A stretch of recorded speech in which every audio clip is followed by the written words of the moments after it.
বান্দা, তোমরা যদি আল্লাহ পাক রব্বুল আলামিনের নিয়ামতের শুকর আদায় করতে চাও,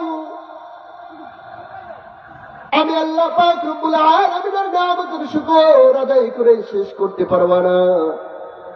যদি 7 সমুদ্র 13 নদীর সমস্ত পানিকে যদি কালি বানানো হয়, আর পৃথিবীর মধ্যে যত গাছপালা তরুলতা আছে সবগুলোকে কেটে কেটে যদি কলম বানানো হয়, এগুলা দিয়ে যদি জন্মের পর থেকে মৃত্যুর আগ পর্যন্ত যদি আল্লাহ পাক রব্বুল আলামিনের শুকর আদায় করতে থাকি, তারপর আল্লাহ পাক রব্বুল আলামিনের শুকর আদায় করে শেষ করা যাবে না। এর দুনিয়ার মুসলমান ইমানদারের দল, এই জন্য বাবা শুকর আদায় করতে হবে। শুকর আদায় করতে হবে কয়ভাবে? 3 ভাবে।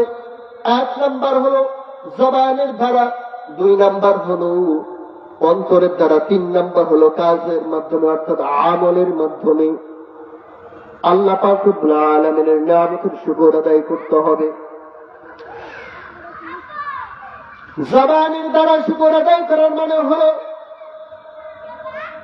আল্লাহ পাক রব্বুল আলামিন পৃথিবীর মধ্যে যা কিছু দেখি সব কিছু আল্লাহ পাক রব্বুল আলামিনের দান নিয়ামত। আমি যা কিছু খাই, পড়ি, যাই, দেখি না কেন, 2 চোখ যতদূর যাই, যত কিছু দেখি সব কিছু আল্লাহ পাক রব্বুল আলামিনের দান নিয়ামত। এটা জবানের দ্বারা স্বীকার করতে হবে। 2 নাম্বার হলো অন্তরের দ্বারা শুকর আদায় করতে হবে।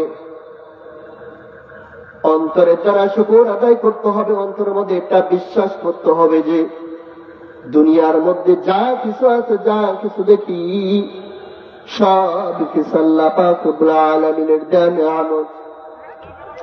3 নাম্বার হলো আমলের মাধ্যমে শুকর আদায় করতে হবে।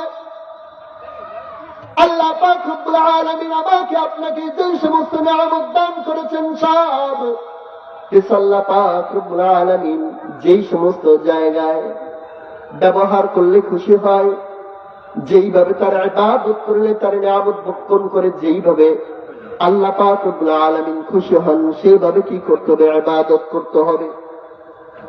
অর্থাৎ আল্লাহ পাক রব্বুল আলামিন আমাকে আপনাকে যা কিছু দিয়েছেন, যদি টাকা পয়সা থাকে সেগুলোকে ভালো কাজের মধ্যে ব্যয় করতে হবে।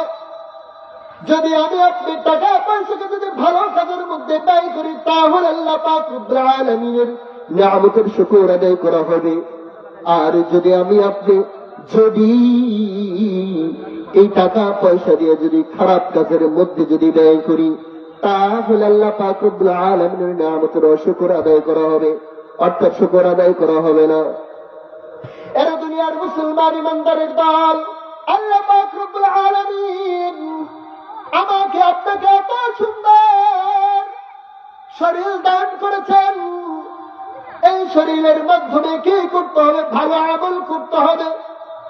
তাহলে আল্লাহ পাক রব্বুল আলামিনের এই যত সুন্দর শরীর দান করেছেন, অঙ্গ দান করেছেন, এটার নিয়ামতের শুকর আদায় হবে। আর যদি আমি আপনি এই শরীরের দ্বারা যদি কোনো গুনাহের কাজের মধ্যে লিপ্ত হই, যেই কাজের মধ্যে আল্লাহ পাক রব্বুল আলামিন যেই কাজকে পছন্দ করেন না, সেই কাজের মধ্যে যদি লিপ্ত হই, তাহলে আল্লাহ পাক রব্বুল আলামিনের নিয়ামতের শুকর আদায় হবে না। এর দুনিয়ার মুসলমান ইমানদারের দল, এই জন্য বাবা দুনিয়ার মধ্যে আল্লাহ পাক রব্বুল আলামিন আমাকে আপনাকে যা কিছু দিয়েছেন সব কিছু ভালো কাজের মধ্যে ব্যয় করতে হবে। ভালো কাজের মধ্যে যদি ব্যয় করি, আমি আপনি যদি ব্যয় করি, তাহলে আল্লাহ পাক রব্বুল আলামিনের নিয়ামতের শুকর আদায় হবে। আর যদি আমি আপনি যদি খারাপ কাজের মধ্যে ব্যয় করি, তাহলে আল্লাহ পাক রব্বুল আলামিনের নিয়ামতের অশুকরিয়া করা হবে। আল্লাহ পাক রব্বুল আলামিন বলেন, লা ইন শাকারতুম লা আযীদান্নাকুম ওয়া লা ইন কাফারতুম ইন্না আযাবি লাশাদীদ। আল্লাহ পাক রব্বুল আলামিন বলেন, বান্দা তোমরা যদি আমি আল্লাহর নিয়ামত ভক্ষণ করিয়া যদি শুকর আদায় করো, তাহলে আমি আল্লাহ পাক তোমার নিয়ামতকে আরো বাড়ায় দিব।